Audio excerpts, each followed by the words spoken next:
प्रसव की पीड़ा, क्या पता इन्हें माँ की पीड़ा क्या होती है, संवेदना क्या होता है किसी बच्चों की जिंदगी नौकरी का, जिसने शादी कर ली, जिसकी शादी होनी है, जिसके उम्मीद सिर्फ उस परिवार में एक बच्चा होता है।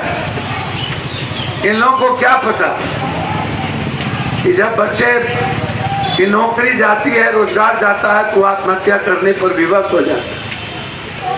बिहार के बच्चे थोड़ा जीवटता के साथ जी लेते हैं, इसलिए आत्महत्या नहीं करते हैं। लेकिन जब हम बुंदेलखंड, विदर्भ जाते हैं, गुजरात की तरफ, तो वहाँ आत्महत्या की तादाद ज्यादा है, किसान भी आत्महत्या कर लेता है। तो बिहार में किसी को गहरी चिंता नहीं है, सबकी चिंता है कि हम मुख्यमंत्री बन जाएं, हमारी सियासत हो जाए।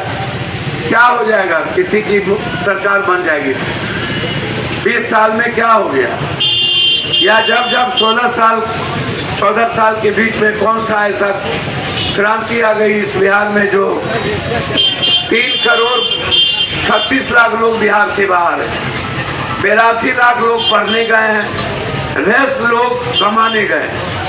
मात्र 81 कुछ प्रतिशत 81 के लगभग लोग बाहर गए हैं पढ़ाई करने के लिए। इंजीनियरिंग में सबसे ज्यादा है, IM और IT में उसके बाद है। अब रेस्ट जो लोग हैं वो मजदूरी करने गए, तो 3 करोड़ 36-37 लाख के लगभग लोग बिहार से बाहर हैं। आप कभी अंदाजा कीजिए क्या बिकता है।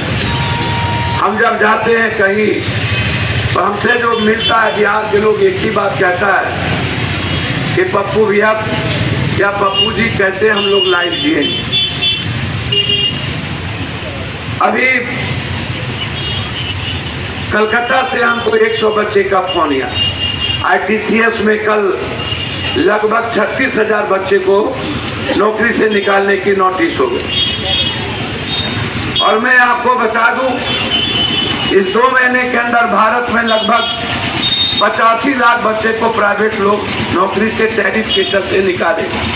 वो अभी जो ITI और IIT के जो बच्चे हैं, जो अभी टैरिफ 57.2% ने जो लगाया है, जिसमें IT सेक्टर कंप्लीट ध्वंस हो जाए,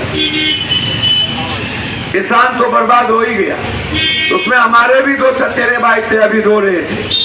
एक बार फोन कर दीजिए हमारे HR को, छट्टी में मेरा भी नाम है और हमें भी कहा गया है कि आज रात तक तुम इस्तीफा दे दो, अन्यथा तुमको निकाल दिया जाए। हम डेली इस तरह की परिस्थितियों से हम लोग देख रहे हैं।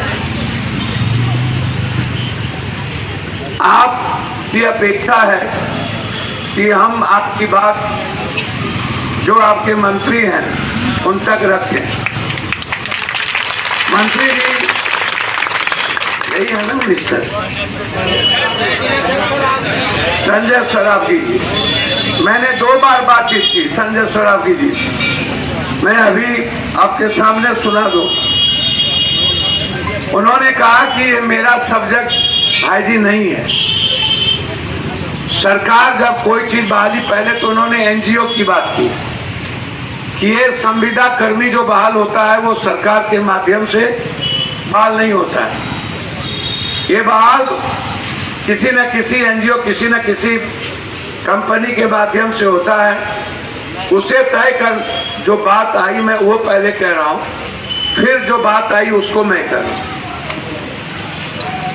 मैंने उनसे बातचीत की, उसके बाद उन्होंने कही कि सरकार जब किसी संविदा पर किसी को रखती है तो उसमें पूरा क्लोजर होता है कि हम कभी भी इसके लिए बात नहीं है, इंटाइटल नहीं है, और आप परमानेंट नहीं हो सकते, और आपको कभी भी सरकार हटा सकती है।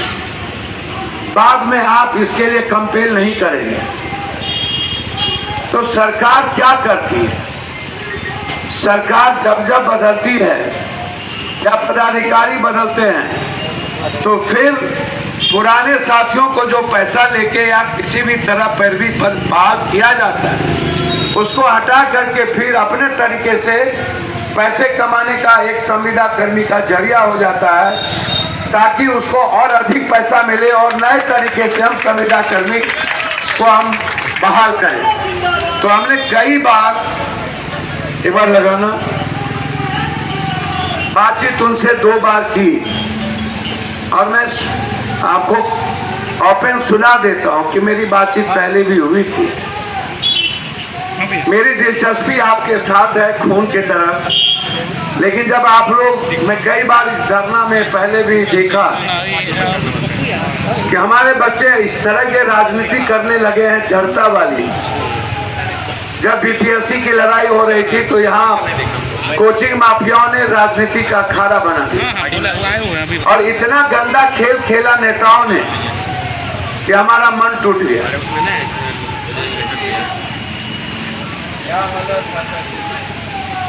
मेरे 7 साल